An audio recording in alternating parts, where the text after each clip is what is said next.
Assalamualaikum warahmatullahi wabarakatuh. Perkenalkan, nama saya Muhammad Maskur Zakaria dari Fakultas Hukum kelas non reguler semester 3. Di sini saya akan membahas kembali hukum pidana lanjutan pada pertemuan keempat.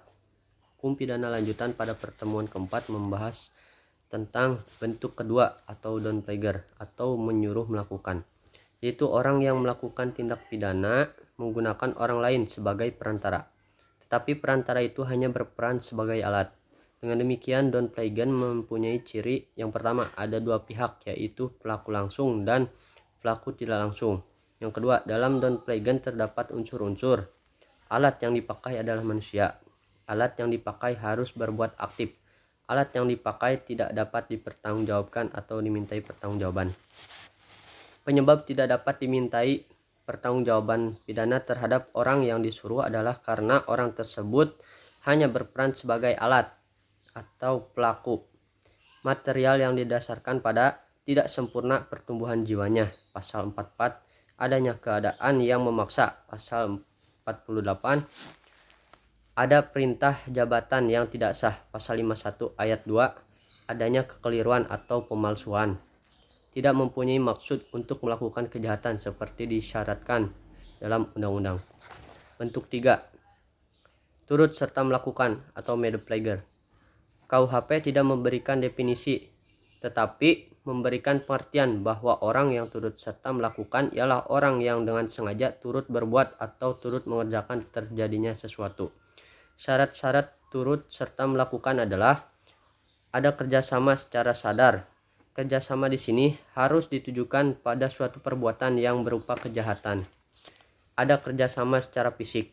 Kerjasama di sini merupakan suatu delik yang ditujukan pada suatu akibat, yaitu adanya perbuatan yang berupa kejahatan, dan perbuatan tersebut diatur dalam undang-undang.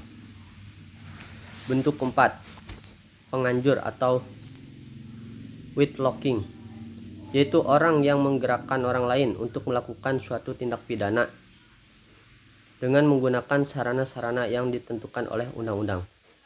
Jadi antara penganjur dengan menyuruh melakukan hampir sama, yaitu adanya usaha untuk menggerakkan orang lain sebagai pelaku material atau aktor materialis.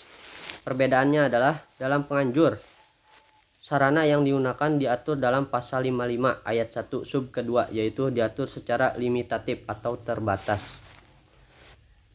Dalam pembujukan, orang yang membujuk disebut aktor intelektual dan yang dibujuk digerakkan aktor materialis. Pelaku material atau aktor materialis dapat dimintai pertanggungjawaban secara hukum atau dipidana karena melakukan perbuatan dengan sengaja. Maksud pasal 55 ayat 1 sub kedua adalah untuk kepastian hukum dan untuk pedoman bagi hakim dalam pembuktian. Terhadap pengaturan daya upaya secara limitatif ini ada kritik dari Hazewinkel Suringa yang mengatakan, jika daya upaya tidak dibatasi, maka orang yang cerdik pandai dapat memakai daya upaya lain di luar KUHP atau di luar yang diatur oleh pasal 55 ayat 1 sub kedua. Misalnya ratap tangis, cerita-cerita keberhasilan, dan lain-lain. Adapun daya upaya yang berupa paksaan, ancaman, dan penyesatan dapat masuk ke dalam bentuk menyuruh dan juga menggerakkan. Dasar ukurannya adalah apabila dorongan atau paksaan atau ancaman itu sangat kuat, maka itu adalah menyuruh, tetapi apabila tidak begitu kuat, maka masuk dalam menggerakkan. Pasal 55 atau pembantuan diatur dalam pasal 56 KUHP, yaitu ada dua bentuk. Pada saat kejahatan dilakukan, dalam hal ini tidak ditentukan bentuknya secara limitatif dalam undang-undang. Sebelum kejahatan dilakukan, dalam hal ini undang-undang memberikan batasan atau limitatif, yaitu berupa memberi kesempatan, sarana, atau keterangan. Pertanggungjawaban pembantu, KUHP mengatur pidana untuk pembantuan adalah lebih ringan daripada pelaku. Pasal 57 ayat 1 dan ayat 2, yaitu maksimum pidana pokok dikurangi sepertiga apabila kejahatan diancam pidana mati atau seumur hidup, maka maksimum pidananya adalah 15 tahun.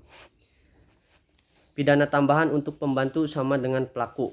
pasal 57 ayat 3. Dalam pertanggungjawaban pembantu, KUHP menganut sistem tidak tergantung pada pertanggungjawaban pelaku, pasal 57 ayat 4. Dalam pertanggungjawaban pidana, bagi pembantu hanya dihitung yang sengaja dipermudah atau diperlancar, beserta akibat-akibatnya saja. Pasal 58 KUHP mengatur mengenai kualitas pribadi yang dapat menghapuskan atau mengurangkan atau memberatkan pengenaan pidana bagi pelaku tindak pidana. Pasal 58 ini adalah peringatan bagi praktisi. Oleh karena itu, ada kritik dari Profesor Mulyatno dan Profesor Umar Senoaji bahwa untuk pembantu hendaknya dipergunakan sistem fakultatif, yaitu pengenaan sanksi pidananya diserahkan kepada hakim. Penyertaan dengan kealpaan atau culpos deliming. Tindak pidana yang disebabkan karena kealpaan pada prinsipnya tidak dapat dipidana karena tidak mempunyai unsur kesengajaan. Mungkin hanya itu yang bisa saya sampaikan, selebihnya mohon maaf. Assalamualaikum warahmatullahi wabarakatuh.